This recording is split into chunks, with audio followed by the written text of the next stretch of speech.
I don't know how to start this video. When you think of art, what's the first thing that comes to mind? Maybe it's music, or dance, or maybe it's even the Mona Lisa. Well, when I think of art, I think of Curl games, because never before have I seen such a perfectly executed character design. Havoc Rover is absolutely busted, and puts a lot of the DPS cast to shame with how much damage she does. I understand that Havoc Rover can be male or female, but I know which one you picked. And on top of that, they are completely free to play. Spectrover? I barely know her. I'm sorry, that was terrible. In today's video, I'm going to be going over how to build and play Havoc Rover so that way you can play them well, regardless of whether or not you've passed the 5th grade. My name is Braxophone, and let's talk about Rover.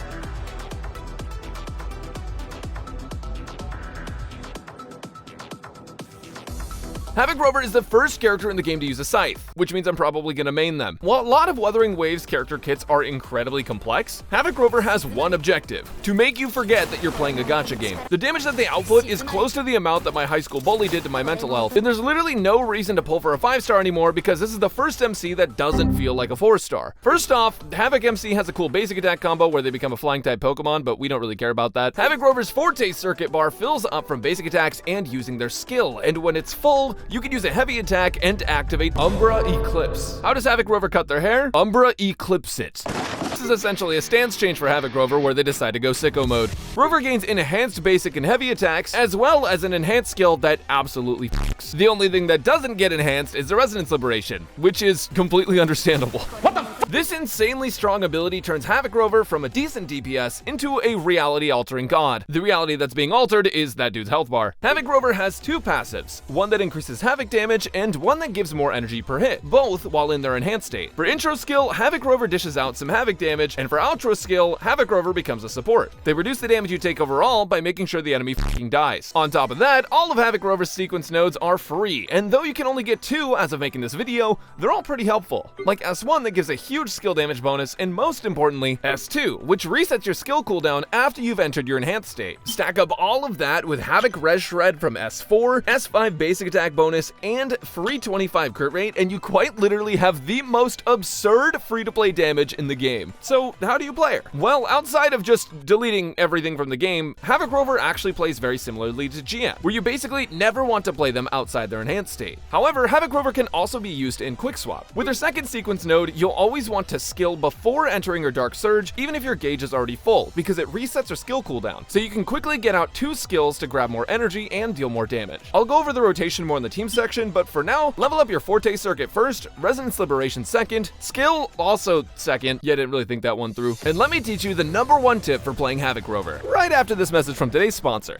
This video is sponsored by Shin Megami Tensei 5 Vengeance. Have you ever wanted to explore a post-apocalyptic Tokyo? To be honest, I would rather explore regular Tokyo, but this works too because I don't have to buy a flight and hotel. Shin Megami Tensei 5 explores just that, complete with a brand new story path known as the Canon of Vengeance. Follow this thrilling story of revenge alongside new characters like Yoko and new demons including the Kwaritsu, aka the Goddess of Vengeance. Which, wow. With both new content and quality of life updates, including the ability to save anywhere in the world, SMT5 Vengeance is an expansive adventure, complete with everything that makes the SMT series so special, but still making it easily accessible for anyone. Fight your way through mythological demons in turn-based combat, defeating or allying with the demons as you go. Make important choices to determine the outcome in this war between angels and demons, and fight the fate of the world. Shin Megami Tensei 5 Vengeance releases on June 14, 2024 on PlayStation, Xbox, Nintendo Switch, and Steam. It's a great chance to dip your toes into this series if you haven't already, and I highly recommend it, especially if you love turn-based combat and a great JRPG storyline. The SMT series is fantastic, and I highly recommend you guys try it out, and Vengeance is honestly going to be a great game to start with. Make sure to check out the link in the pinned comment or the description if you want to get started.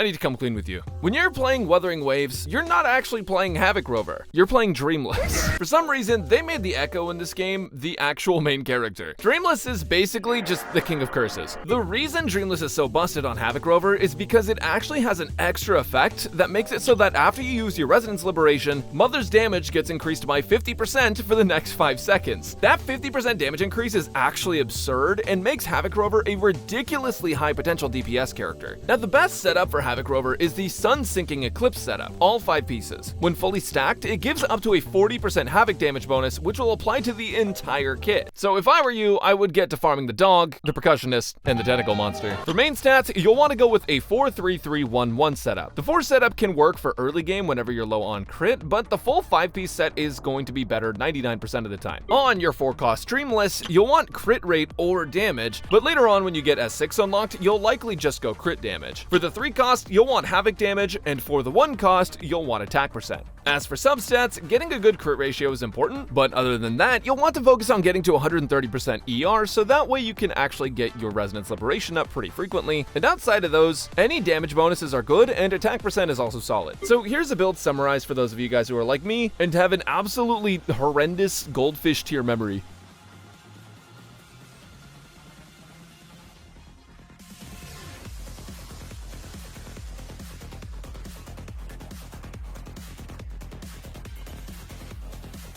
Despite the many trifles you may encounter while being free to play, none can compare to the challenge of reaching Union level 45 for that beautiful, gorgeous, free 5-star weapon. That weapon, Emerald of Genesis, is the best sword in the game due to its crit rate main stat and high base stats, energy regen, and attack buffs. You should pick the weapon that's best for you and your account, but if you're a Havoc Rover main, you're gonna want to grab the Emerald of Genesis. The next best thing is a toss-up between 3 weapons: the Battle Pass Looming Loss, Lunar Cutter, and Commando of Conviction. They all have an attack percent main stat, which isn't ideal when it comes to building with echoes, but their effects are all pretty solid, with Looming Loss giving basic and heavy attack damage bonus that massively benefit Rover. The Commando of Conviction, I don't know why I said it like that, it just feels like it needs to be said like that, gives a huge attack bonus for intro skill, and Lunar Cutter gives an attack buff that lowers over time. Now, all 3 of the weapons are pretty close in damage at rank 5, and just depending on the rank you have them at, the one that's best can change. If you don't have any of those, you can craft sword number 18 and get that to rank 5, and it'll be just a little worse than Lunar Cutter at rank 1. I wouldn't recommend using the 3 stars since you can craft one of the 4-star options, but if you have to, the best thing is Commando of Conviction at home, because at rank 5 it gives you a pretty decent attack bonus after intro skill. For your reference, here's a damage chart that shows what sort of overall damage you can expect from the entire kit of Havoc Rover. Keep in mind that as we see new characters and content going forward, this can change. Next up, let's talk about Havoc Rover's teams and rotations, so that way you know who you're in farming jail for.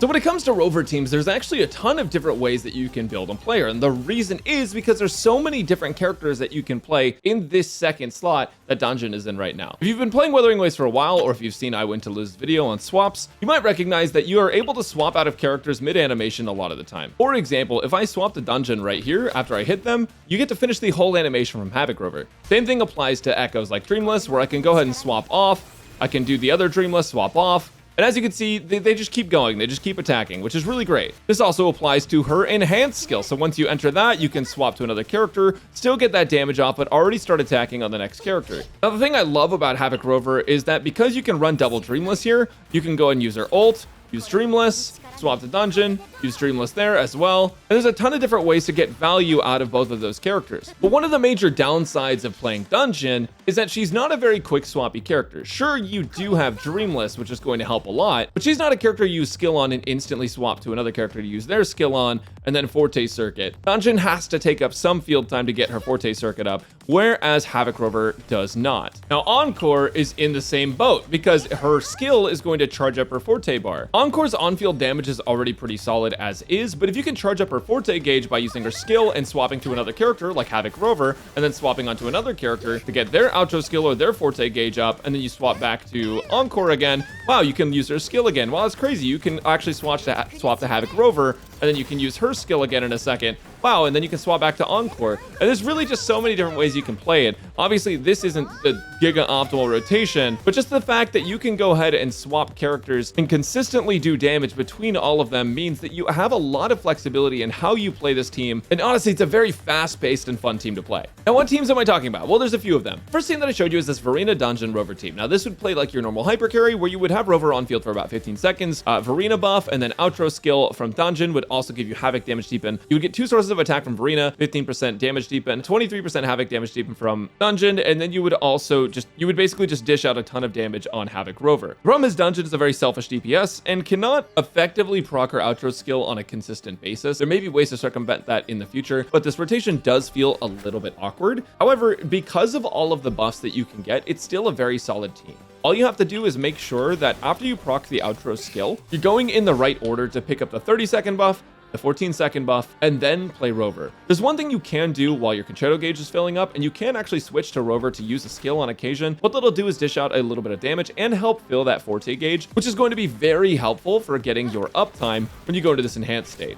Now, the one last thing that you want to make sure you do with Havoc Rover is not to waste this skill right here. Even if your Forte circuit is completely full, you always want to use this skill right before casting your Forte circuit. That way you can use a second skill follow-up. Each one of those skills is going to give you 15 energy, and that energy is going to be massive towards building your ultimate or your Resonance Liberation, which is super helpful for using double Dreamless.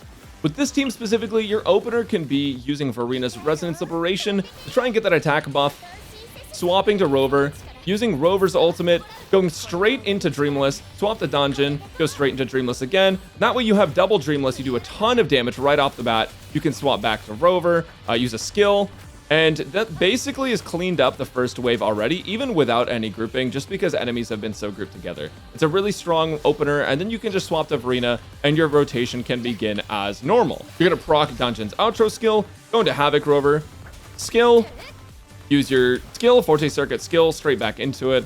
You can do this towards the end of her field time, Dreamless, and it's pretty quick and pretty powerful.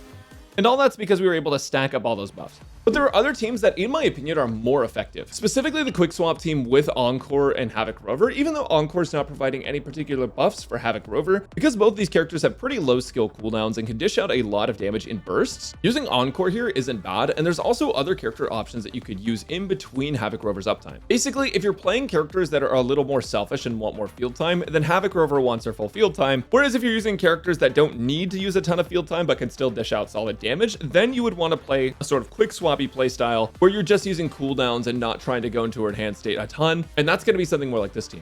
Lastly, if you're free to play, you can always replace Verena with Baiji, even though Verena will always be a little bit easier to use. Baiji is always an option for the 15% all damage deepen and the healing, and Yang Yang can also be helpful for gathering enemies, and on top of that, she actually gives you energy. Now, it's 20 energy to the next character with her outro skill, so if you get 20 energy back to Havoc Rover, that's an extra 1/6 of her bar, which can add up a lot when you're just trying to get extra ultimates with Rover, which is going to be their main nuke. Now, honestly, there's a ton of different teams you can play with Havoc Rover. You can even play Mortifi here if you want to, and as you see more characters added to the game, it will get even better, but these are just some options that you have. And of course, I don't want to forget about Sanhua because she does give basic attack damage deepen, and if you did roll Genshin, this is my Genshin, you could use them to group up enemies at the start, which will allow you to do some really cool quick swap nukes, also utilizing Dreamless, and if you choose to use it, the Mech Abomination, which has quadratic scaling and can dish out a ton of damage in grouped enemies. All in all, Havoc Rover is a very flexible character and can be played in tons of different teams. If you found this video helpful, let me know in the comments down below. Make sure to like the video so YouTube knows it doesn't suck, and subscribe for more Woo content. And if you'll excuse me, I gotta get back to Echo Maxing.